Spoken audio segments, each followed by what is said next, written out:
Alright, assuming that my mouth movements will sync with the audio as I keep going, which has been the result in the past, we're going to just start rolling. Hello dear readers, welcome back. As you can see, we are now in a different room. This is my actual bedroom now. I apologize for, I can tell the light is changing and it will sometimes go like blinding white and wash me out, and then all of a sudden I'll be left in the dark. That's because my blinds are not very good, and as the sun comes in and out of the clouds, it fills my room with light or leaves me in pitch blackness, even with the blinds pulled and regular lighting on. Anyway, today I'm going to start reading our first long book. Since I've been having so much fun with the Book of Enchantments, I figured I might as well stick with the Patricia C. Reed train that I'm on. I'm going to be reading our way through Dealing with Dragons by Patricia C. Reed. Please observe that this is the correct cover, as drawn by Trina Schardt-Hyman, who is a fantastic artist. And I'm very sad that she's no longer with us, because I would like her to have illustrated all of my books. If you're not familiar with the Enchanted Forest Chronicles, you're in for a treat. If you've read them before and it turns out that I'm pronouncing the names differently than how you would have preferred them to be pronounced, I'm sorry, I'm just going to go with what seemed right to me since I was a little kid. Dealing with Dragons, Chapter 1. There's the pitch blackness I was referring to earlier. Let's see if I can bring that up while we're here. Ooh, that is not going well. We're just going to leave it. Dealing with Dragons, Chapter 1. In which Cimorene refuses to be proper and has a conversation with a frog. Linderwall was a large kingdom just east of the Mountains of Mourning, where philosophers were highly respected and the number 5 was fashionable. The climate was unremarkable. The knights kept their armor brightly polished, mainly for show. It had been centuries since a dragon had come east. There were the usual periodic problems with royal children and uninvited fairy godmothers, but they were always the sort of thing that could be cleared up by finding the proper prince or princess to marry the unfortunate child a few years later. All in all, Linderwall was a very prosperous and pleasant place. Cimorene hated it. Cimorene was the youngest daughter of the king of Linderwall, and her parents found her rather trying. Their first 6 daughters were perfectly normal princesses, with long golden hair and sweet dispositions, each more beautiful than the last. Cimorene was lovely enough, but her hair was jet black, and she wore it in braids instead of curled and pinned like her sisters. And she wouldn't stop growing. Her parents were quite sure that no prince would want to marry a girl who could look him in the eye instead of gazing up at him becomingly through her lashes. As for the girl's disposition, well, when people were being polite, they said she was strong-minded. When they were angry or annoyed with her, they said she was as stubborn as a pig. The king and queen did the best they could. They hired the most superior tutors and governesses to teach Cimorene all the things a princess ought to know: dancing, embroidery, drawing, and etiquette. There was a great deal of etiquette, from the proper way to curtsy before a visiting prince, to how loudly it was permissible to scream when being carried off by a giant. Linderwall still had an occasional problem with giants. Cimorene found it all very dull, but she pressed her lips together and learned it anyway. When she couldn't stand it any longer, she would go down to the castle armory and bully the arms master into giving her a fencing lesson. As she got older, she found her regular lessons more and more boring. Consequently, the fencing lessons became more and more frequent. When she was 12, her father found out. "Fencing is not proper behavior for a princess," he told her, in the gentle but firm tone recommended by the court philosopher. Cimorene tilted her head to one side. "Why not?" It's simply not done." Cimorene considered. "Aren't I a princess?" "Yes, of course you are, my dear," said her father with relief. He had been bracing himself for a storm of tears, which was the way his other daughters reacted to reprimands.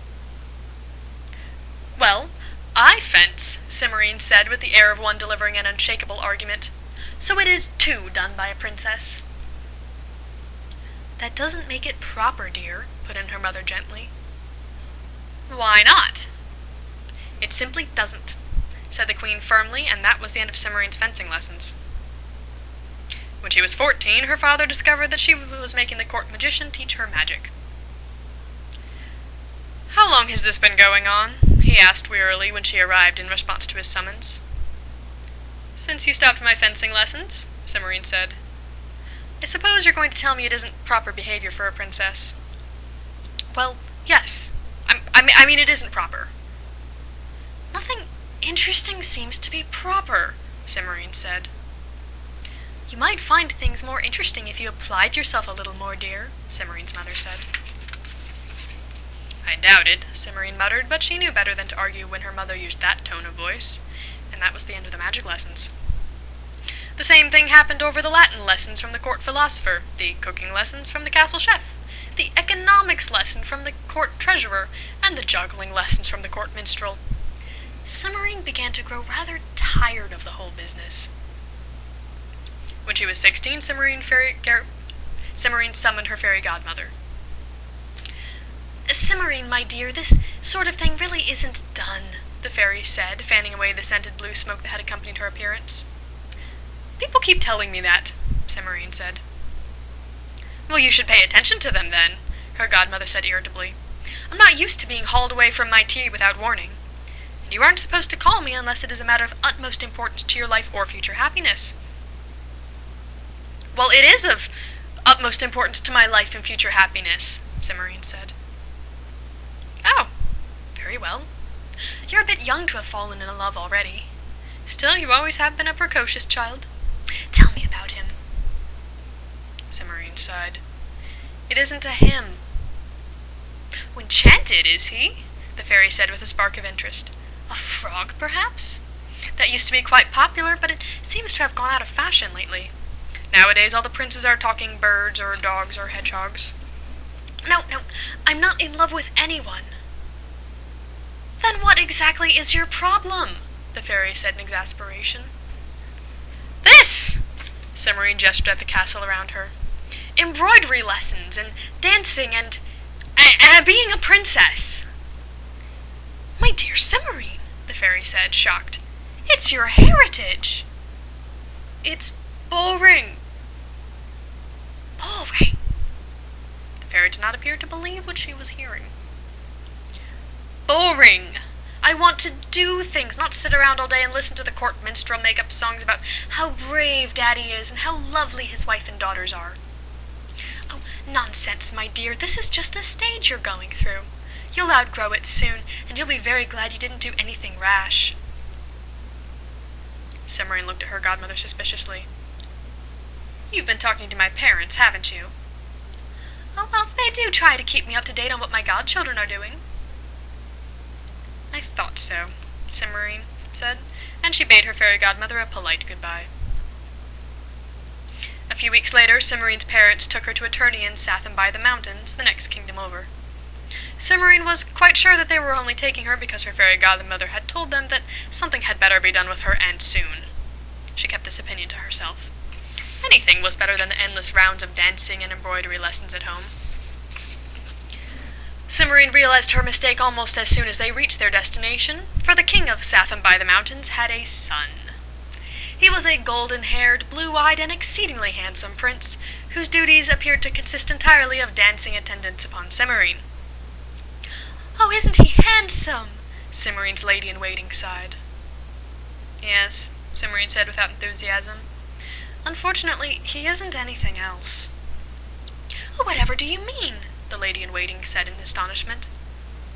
"Oh, he has no sense of humor. He isn't intelligent. He can't talk about anything except tourneys. And half of what he does say he gets wrong. I'm glad we're only staying 3 weeks. I don't think I could stand to be polite to him much longer than that." "But what about your engagement?" the lady-in-waiting cried, horrified. "What engagement?" Cimorene said sharply. The lady-in-waiting tried to mutter something about a mistake, but Cimorene put her chin in her best princess fashion and insisted on an explanation. Finally, the lady-in-waiting broke down. I overheard their majesties discussing it yesterday," she sniffled into her handkerchief. "The stipulations and covenants and contracts and settlements have all been drawn up, and they're going to sign them the day after tomorrow and announce it on Thursday." "I see," said Cimorene. "Thank you for telling me. You may go." The lady-in-waiting left, and Cimorene went to see her parents. They were annoyed and a little embarrassed to find that Cimorene had discovered their plans, but they were still very firm about it. "We were going to tell you tomorrow when we signed the papers," her father said. "Oh, we knew you'd be pleased, dear," her mother said, nodding. "He's such a good-looking boy." "But I don't want to marry Prince Thorindil," Cimorene said. "Well, it's not exactly a brilliant match," Cimorene's father said, frowning. "But I didn't think you'd care how big his kingdom was." "It's the prince I don't care for," Cimorene said. "Oh, that's a great pity, dear, but it can't be helped," Cimorene's mother said placidly. "I'm afraid it isn't likely that you'll get another offer." "Then I won't get married at all." Both her parents looked slightly shocked. "My dear Cimorene," said her father, "that's out of the question. You're a princess. It simply isn't done." "Oh, I'm too young to get married." "Your great-aunt Rose was married at 16, her mother pointed out. "One really can't count all those years she spent asleep under that dreadful fairy's curse." "I won't marry the Prince of Zatham by the Mountains," Cimorene said desperately. It isn't proper." "What?" both her parents said together. "Well, he hasn't rescued me from a giant or an ogre, or freed me from a magic spell." Both her parents looked uncomfortable. "Well, no," said Cimorene's father. "It's a bit late to start arranging it, but we might be able to manage something." "I don't think it's necessary," Cimorene's mother said. She looked reprovingly at Cimorene. "You've never paid attention to what was or wasn't suitable before, dear. You can't start now. Proper or not, you will marry Prince Thorindil 3 weeks from Thursday." "But, Mother—" "I'll send the wardrobe mistress to your room to start fitting your bride clothes," Cimorene's mother said firmly, and that was the end of the conversation. Cimorene decided to try a more direct approach. She went to see Prince Thorindil. He was in the castle armory looking at swords. "Oh, good morning, Princess," he said when he finally noticed Cimorene. "Don't you think this is a lovely sword?" Cimorene picked it up. "The balance is off." "I believe you're right," Thorindil said after a moment's study. "Pity. Now I'll have to find another. Is there something I can do for you?" "Yes," said Cimorene. "You cannot marry me." "What?" Thorindil looked confused. "You don't really want to marry me, do you?" Cimorene said coaxingly. "Well, not exactly," Thorindil replied. "I mean, in a way, that is—" "Oh, good," Cimorene said, correctly interpreting this muddled reply as, "No, not at all." "Then you'll tell your father you don't want to marry me?" "I couldn't do that," Thorindil said, shocked. "It wouldn't be right." "And why not?" Cimorene demanded crossly. Because princes just don't do that." "Then how are you going to keep from marrying me?" "I guess I won't be able to," Thorindil said after thinking hard for a moment. "How do you like that sword over there, the one with the silver hilt?" Cimorene left in disgust and went out to the castle garden. She was very discouraged. It looked as if she were going to marry the Prince of Zatham by the Mountains whether she wanted to or not. "I'd rather be eaten by a dragon," she muttered. "That can be arranged," said a voice from beside her left slipper. Cimorene looked down and saw a small green frog looking up at her. "I beg your pardon. Did you speak?" "You don't see anyone else around, do you?" said the frog. "Oh," Cimorene said. She had never met a talking frog before. "Are you an enchanted prince?" she asked, a little doubtfully. "No, but I've met a few of them, and after a while you pick up a few things," said the frog. "Now, why is it that you want to be eaten by a dragon?"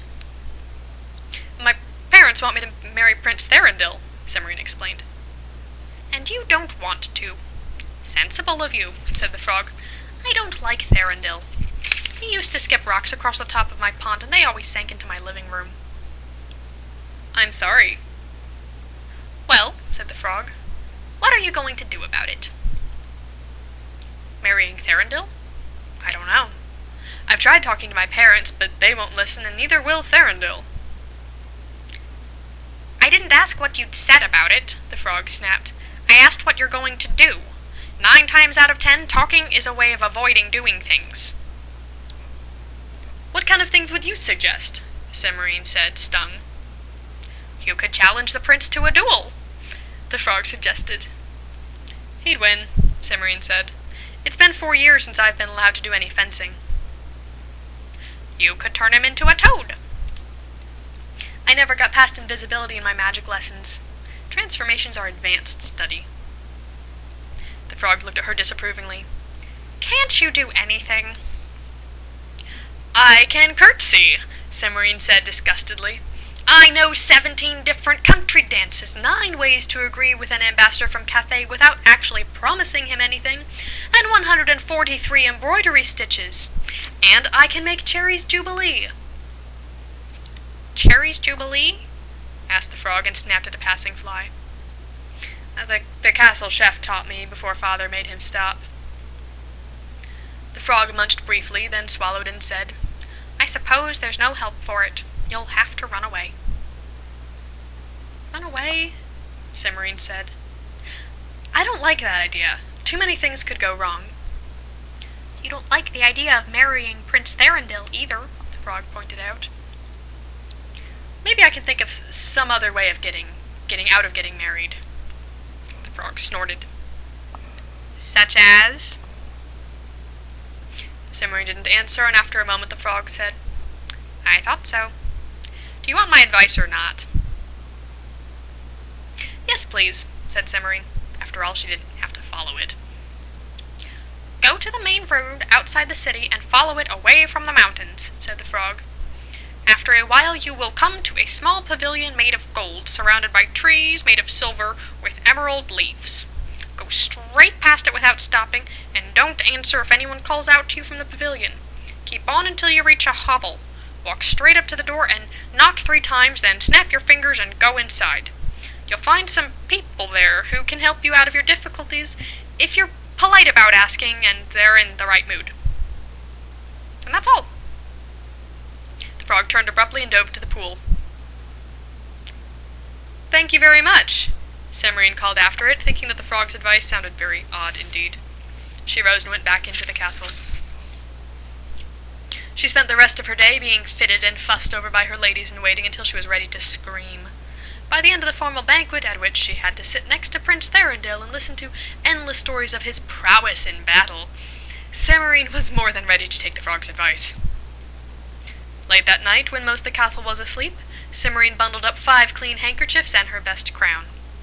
Then she dug out the notes she had taken during her magic lessons and carefully cast a spell of invisibility. It seemed to work, but she was still very watchful as she sneaked out of the castle. After all, it had been a long time since she practiced. By morning, Cimorene was well outside the city and visible again, walking down the main road that led away from the mountains. It was hot and dusty, and she began to wish she had brought a bottle of water instead of the handkerchiefs. Just before noon, she spied a small grove of trees next to the road ahead of her. It looked like a cool, pleasant place to rest for a few minutes, and she hurried forward. When she reached the grove, however, she saw that the trees were made of the finest silver, and their shining green leaves were huge emeralds. In the center of the grove stood a charming pavilion made of gold and hung with gold curtains. Cimorene slowed down and looked longingly at the cool green shade beneath the trees. Just then, a woman's voice called out from the pavilion, "My dear, you look so tired and thirsty. Come and sit with me and share my luncheon." The voice was so kind and coaxing that Cimorene took 2 steps toward the edge of the road before she remembered the frog's advice. "Oh no," she thought to herself, "I'm not going to be caught this easily." She turned without saying anything and hurried on down the road. A little further on, she came to a tiny, wretched-looking hovel made out of cracked and weathered gray boards. The door hung slantwise on a broken hinge, and the whole building looked as though it were going to topple over at any moment. Cimorene stopped and stared doubtfully at it, but she had followed the frog's advice this far, and she thought it would be silly to stop now. So she shook the dust from her skirts and put on her crown so as to make a good impression. She marched up to the door, knocked 3 times, and snapped her fingers just as the frog had told her. Then she pushed open the door and went in. To be continued.